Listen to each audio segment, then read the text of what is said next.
il y a une manière d'entrer dans une maison. Vous êtes en hiver, il fait -20, et vous avez froid, vous voyez une lumière à un endroit, vous allez sonner à la porte. Oh, rentrez vite. Et vous rentrez, vous dites, oui, merci beaucoup. Il y a deux manières de ne pas rentrer. La première, c'est de dire, non, je ne veux pas rentrer. La deuxième, c'est de dire, attendez, laissez-moi réfléchir encore un peu. Une heure après, la personne revient, dit, est-ce que vous voulez rentrer? Non, laissez-moi réfléchir encore un petit peu. J'ai pas dit non. Vous ne me faites pas dire ce que j'ai pas dit. J'ai pas dit non. J'ai pas dit non. J'ai pas dit non. Ah non, j'ai pas dit non. Laissez-moi réfléchir. Et le lendemain matin, le morceau de glace qui est devant la porte, c'est vous. Vous n'avez pas dit non. Au milieu de la glace où il y a les lèvres qui bougent, j'ai pas dit non.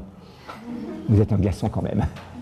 Hein, donc une manière de rentrer, c'est de dire oui. Deux manières de ne pas rentrer, c'est de dire non ou de ne pas décider, de ne pas choisir.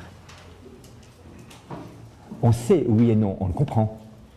La troisième manière subtile de ne pas choisir est assez sournoise. Parce que je me convainc moi-même, j'ai pas dit non, j'ai pas refusé, j'ai pas rejeté. Ah non, ne me faites pas dire ce que j'ai pas dit. N'ayant pas dit oui, je ne goûte pas le bonheur. Tu veux manger? Je sais pas. Oui, je sais pas encore, laisse-moi réfléchir. À la fin du repas, j'ai pas mangé, mais j'ai pas dit non. J'ai pas mangé. Je n'ai pas décidé encore. Cette troisième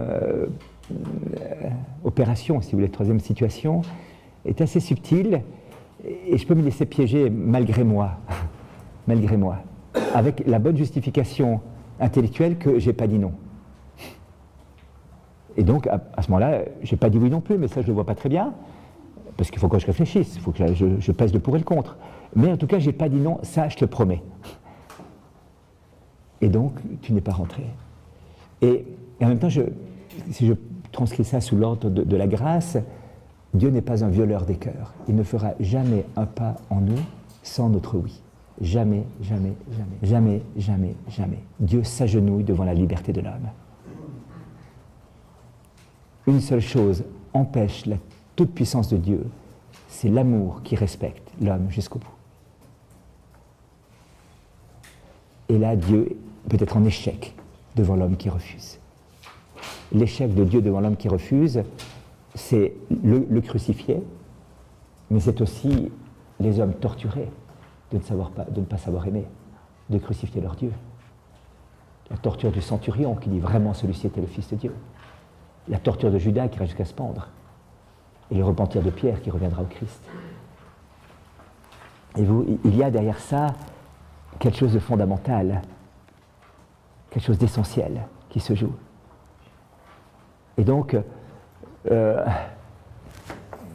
y a un psychanalyste médecin qui a écrit un livre intéressant, Charles Mellman, L'homme sans gravité. Le sous-titre, c'est Jouir à tout prix.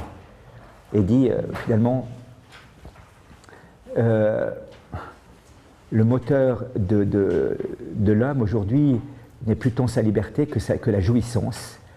Et l'homme du XXe siècle est arrivé à être un homme sans boussole, sans lest, affranchi du refoulement, consommateur, sommé de jouir, avec une sorte de totalitarisme et d'un autoritarisme absolument gravissime.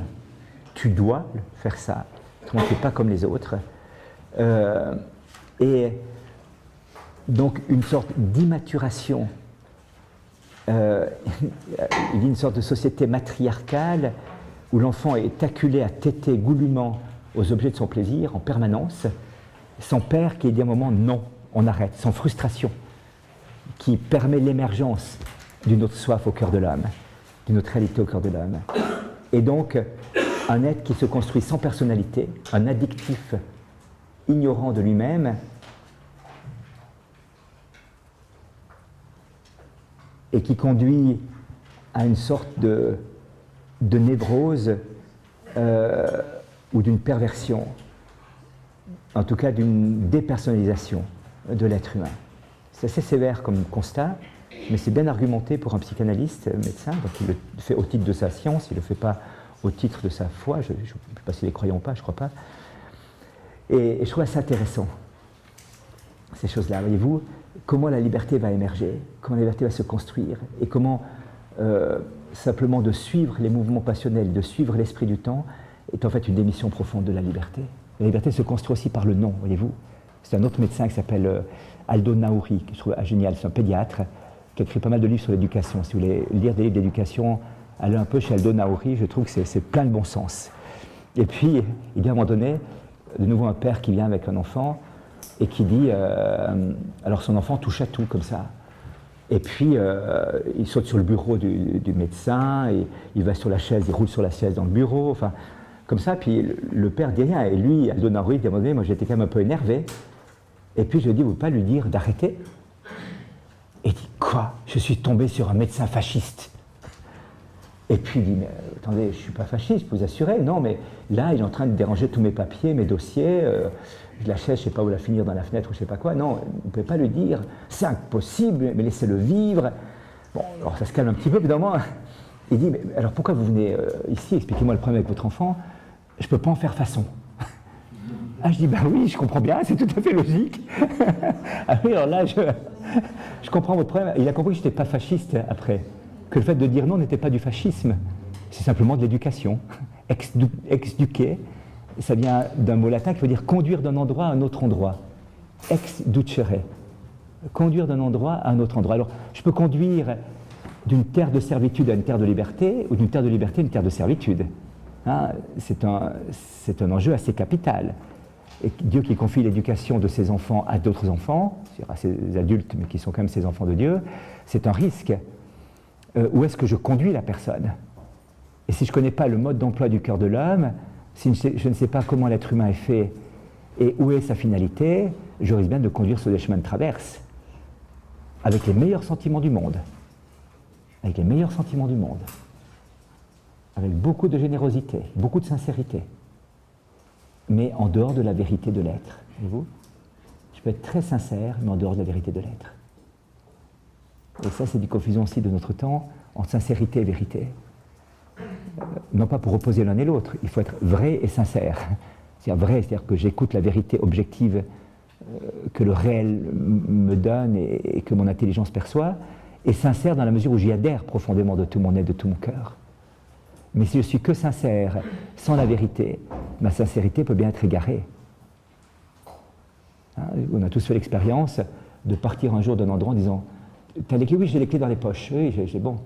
J'ai le porte-monnaie dans la poche. » Vous arrivez à un endroit, mince, j'ai oublié hier, j'ai sorti de ma poche, j'ai oublié de le remettre dedans. Vous étiez sincère, vous dites « Mais tu as pris? Oui, j'ai pris, mais écoute, tu me fais confiance, bien. » Et vous arrivez, je dis « Mince, c'est vrai, hier soir, j'ai sorti, j'ai pas remis. Oh !» Ah, mais j'étais sincère quand j'ai dit oui, je n'ai pas voulu tromper la personne en disant écoute, je t'en joue une.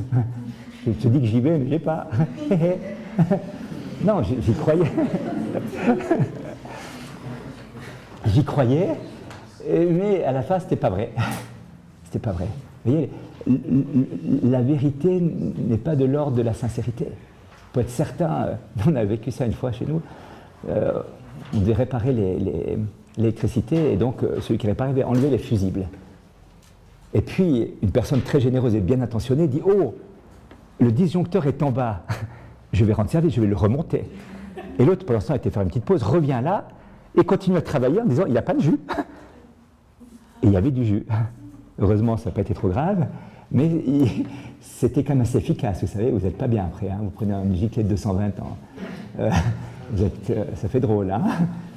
Et alors il dit, mais pourtant j'avais éteint. Ah oui, tu avais éteint, mais quelqu'un... Et la personne qui a dit, je ne vais pas faire un coup salaud à l'autre. Avec les jumelles, en train de regarder l'autre, les cheveux qui se restent sur la tête, vous voyez, waouh, ça a marché. Pourquoi il ne bouge plus?